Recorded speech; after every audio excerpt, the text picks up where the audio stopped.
वही मोदी जी जब गुजरात जाते तो कहते हैं विश्व का सबसे बड़ा सोलर प्लांट अहमदाबाद में लगेगा। अब वही मोदी जी जब पटना गया आते तो कहते हैं कि बिहार के 8 करोड़ गरीब लोगों को महीने में हम 3 बार राशन देंगे। यही तो मैं बताना चाहता हूँ। आप देखिए नेपाल इतना गरीब देश होने के बावजूद भी सफाई का स्तर देखिएगा, जल जमाव की स्थिति देखिएगा, कहीं ना कहीं से रक्सौल से अभी वो 50 साल आगे चल रहा है। यहाँ सिर्फ अनदेखापन है। 35 साल से आप लोगों ने इस व्यवस्था को चुना, लेकिन अब समय आ गया है कि अपने बच्चों के लिए व्यवस्था को बदलिए, किसी और के लिए नहीं तो सिर्फ अपने बच्चों के लिए। आप उनको पाल पोस के बड़ा करते हैं। माताएं 9 महीने गर्भ में किस पीड़ा में अपने बच्चों को पालती हैं। क्या इसीलिए आप लोग पालते हैं कि गुजरात जाके मजदूरी करें? ग्रामीण सड़कों की स्थिति बद से बदतर है, जर्जर है। तो सांसद पिछले 4 टर्म से, विधायक पिछले 5-6 टर्म से बीजेपी के हैं, सांसद भी बीजेपी के हैं। उसमें भी पूर्व में उनके पिताजी भी 2 टर्म सांसद रह चुके हैं, डॉक्टर मदन जायसवाल। फिर भी रक्सौल विधानसभा क्षेत्र की जो ग्रामीण सड़कें हैं वो जर्जर हैं, बदतर हैं। क्या कहना चाहिएगा? देखिए, सबसे पहले मैं आपको ये बताऊं कि पिछले 35 साल से बिहार में राजनीति कुल 1000 परिवारों के बीच ही घूम रही है। ऊपर से देखिए आप, बाप नेता, बेटा नेता, उसका बच्चा तैयारी कर रहा है चुनाव लड़ने की। तो कहीं ना कहीं से ये मिथ तभी टूटेगा जब जनता जागेगी। आज भिलाई का जो स्टेशन के आगे का रोड है उसका काम रेलवे का काम है। बहुत अच्छे मित्र हैं उनके, आपको पता नहीं है तो आप ये बात जान लीजिए। बहुत अच्छे मित्र हैं, रेलवे मंत्री। उनके कहने पे वंदे भारत को सुगौली रोका गया, तो क्या उनके कहने पे वो रोड नहीं बन जाता? अश्विनी वैष्णव बहुत अच्छे मित्र हैं उनके, सांसद जी के। तो इनको पावर है, पर इनको पता है कि हमको काम से कोई वोट नहीं देता है, हमको वोट मिलता ही है हिंदू मुस्लिम से। अच्छा ये बताइए ना, मोदी जी के नाम पे लोग सांसद बन जाते हैं। मोदी जी 15 साल से इस देश के यशस्वी प्रधान, उनको भी यशस्वी बोला जाता है। ऐसा नहीं है कि सांसद ही यशस्वी हैं, प्रधानमंत्री भी हमारे बहुत यशस्वी हैं। 15 साल में 51 बार बिहार की धरती पे आते हैं और 51 को फैक्ट्री नहीं खोलते हैं। सिर्फ जुमला, सिर्फ भाषण, 5 किलो राशन, इसी पे जब बिहार के लोग वोट दे देते हैं। यही बात तो आपको हम समझा रहे हैं तब से। चलिए, पिछले कई महीनों से जन स्वराज के बैनर तले आपको रक्सौल विधानसभा क्षेत्र के ग्रामीण सुदूर इलाकों में घूमते हुए देख रहे हैं। सोशल मीडिया पर हम लोग भी काफ़ी एक्टिव रहते हैं। 2-4 बार आपके साथ हम लोग कवरेज भी किए हैं। शशांक शेखर के नज़र में कितना बदला है रक्सौल? देखिए, अभी तो ये लड़ाई आगाज है। मेरे नज़र में तो ये है कि लोग युवा अब 50% अपना मन बना चुके हैं।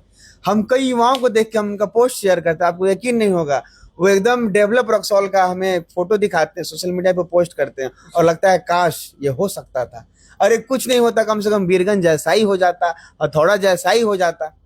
मुश्किल नहीं है। आप अगर देखिएगा तो रक्सौल में सुबह सुबह ये जो विकलांग रक्सौल बन चुका है, पिछले 35 साल से रक्सौल कोमा में जा चुका है। और जो नेता आ रहा है इसको उस लुटाई में ही लगा हुआ, विकास में कोई नहीं लगा, विनाश में ही लगा है। चंद कदमों की दूरी पे वीरगंज है और चंद कदमों की ही दूरी पे आखिर लोगों की मानसिकता क्यों बदल जाती है, क्यों बदली हुई है? यही तो मैं बताना चाहता हूँ। आप देखिए, नेपाल इतना गरीब देश होने के बावजूद भी सफाई का स्तर देखिएगा, जल जमाव की स्थिति देखिएगा, कहीं ना कहीं से रक्सौल से अभी वो 50 साल आगे चल रहा है। यहाँ सिर्फ अनदेखापन है, प्रशासनिक अनदेखापन है और जनप्रतिनिधियों का अनदेखापन है। उनको पता है, क्या बात पता है, मैं अपने दिल की बात बताऊं आपको। उन लोगों को पता है कि ये लड़का सब कितना भी चिल्ला लेगा, सब आखिरी में जात पात मांस मुर्गा 500,000 मामला फंसा देंगे। ये लोग बोलिए ना लेगा, लो जनता को बोलिए ना दे देगा, लो हम लोग आखिरी में आके अपना काम कर लेंगे। तो सबसे बड़ा फैक्टर ये है और इसी फैक्टर से जनता को भी निकलना है। आपके चैनल के माध्यम से मैं आपके दर्शकों को कह रहा हूँ, जहां तक ये मेरी आवाज पहुंच रही होगी, आप अपने बच्चे के बारे में सोचिए। किसी को परवाह नहीं है कि आपका जिंदगी और आपके बच्चों का जिंदगी किस हाल में। आज तक आप जो फंसे पड़े हैं 500,000 रुपए में, जात पात में, इससे निकलिए। इसके आगे भी तो एक जीवन है। हर सफर अंत होने के बाद भी तो एक नया सफर है। ठीक है, 35 साल से आप लोगों ने इस व्यवस्था को चुना, लेकिन अब समय आ गया है कि अपने बच्चों के लिए व्यवस्था को बदलिए, किसी और के लिए नहीं तो सिर्फ अपने बच्चों के लिए।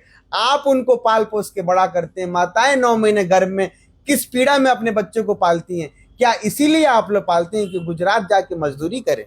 ये पिछले 4 टर्मों से पश्चिम चंपारण लोकसभा क्षेत्र में रक्सौल विधानसभा क्षेत्र आता है, जहां से सांसद हैं डॉक्टर संजय जायसवाल।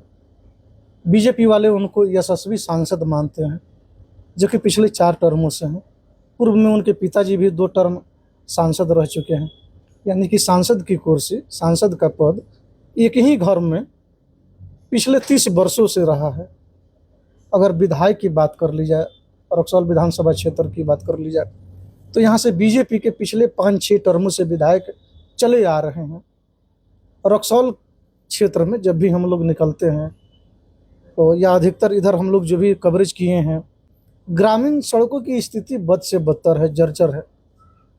तो सांसद पिछले 4 टर्म से, विधायक पिछले 5-6 टर्म से बीजेपी के हैं, सांसद भी बीजेपी के हैं।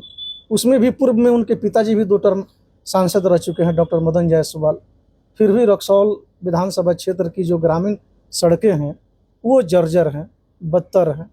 क्या कहना चाहिएगा? देखिए, सबसे पहले मैं आपको ये बताऊं कि पिछले 35 साल से बिहार में राजनीति कुल 1000 परिवारों के पीछे घूम रही है। ऊपर से देखिए आप, बाप नेता, बेटा नेता, उसका बच्चा तैयारी कर रहा है चुनाव लड़ने की। तो कहीं ना कहीं से ये मिथ तभी टूटेगा जब जनता जागेगी। अब रही बात हमारे यशस्वी सांसद की, तो यही बात तो मैं आपको बताना चाहता हूँ, कुछ मुश्किल नहीं है उनके लिए। आज भिलाई का जो स्टेशन के आगे का रोड है, उसका काम रेलवे का काम है। बहुत अच्छे मित्र हैं उनके, आपको पता नहीं है तो आप ये बात जान लीजिए, बहुत अच्छे मित्र हैं, रेलवे मंत्री। उनके कहने पे वंदे भारत को सुगौली रोका गया, तो क्या उनके कहने पे वो रोड नहीं बन जाता? अश्विनी वैष्णव, अश्विनी वैष्णव बहुत अच्छे मित्र हैं उनके, सांसद जी के। तो इनको पावर है, पर इनको पता है कि हमको काम से कोई वोट नहीं देता है, हमको वोट मिलता ही है हिंदू मुस्लिम से। अच्छा ये बताइए ना, मोदी जी के नाम पे लोग सांसद बन जाते हैं। मोदी जी 15 साल से इस देश के यशस्वी प्रधान, उनको भी यशस्वी बोला जाता है। ऐसा नहीं है कि सांसद ही यशस्वी हैं, प्रधानमंत्री भी हमारे बहुत यशस्वी हैं। 15 साल में 51 बार बिहार की धरती पे आते हैं और 51 को फैक्ट्री नहीं खोलते हैं। सिर्फ जुमला, सिर्फ भाषण और 5 किलो राशन, इसी पे जब बिहार के लोग वोट दे देते हैं। यही बात तो आपको हम समझा रहे हैं तब से। बिहार के लोग अगर अपने बच्चों के भविष्य के लिए वोट देंगे तो उनके बच्चों का भविष्य बेहतर बनेगा, यहाँ भी इंडस्ट्री खुलेगी। वही मोदी जी जब गुजरात जाते तो कहते हैं विश्व का सबसे बड़ा सोलर प्लांट अहमदाबाद में लगेगा। और वही मोदी जी जब पटना गया आते तो कहते हैं कि बिहार के 8 करोड़ गरीब लोगों को महीने में हम 3 बार राशन देंगे। ये तो स्थिति है। मोदी जी 17 या 18 जुलाई को फिर आ रहे हैं, फिर मोतिहारी की पावन धरती पर उनका पदार्पण हो रहा है। और आप यकीन नहीं मानिएगा, कल मैं पढ़ रहा था, पूरे सरकार के जितने भी पदाधिकारी लोग हैं, ऊपरे डीएम से लेकर निचले स्तर तक को पूरा ड्यूटी में लगा दिया गया है। चंपारण के 44 गो हैंडपंप लगाया जा रहा है, काम चालू है कि लोग जो आएंगे लाखों की संख्या में वो पानी पिएंगे। तो ये इतना प्रबंध, जब ये क्या है, भाजपा क्या है? ये चुनाव की मैनेजमेंट कंपनी है, ये कोई देश के हित की पार्टी नहीं है। इनको पता है कि हमको चुनाव कैसे जीतना है। वही लोग पिछले 5 साल से गड्ढा कचाड़ के जा रहे हैं भिलाई में, और उनके लोग आके सुबह सुबह कहते हैं बूथ बनाओ चुनाव जीताओ।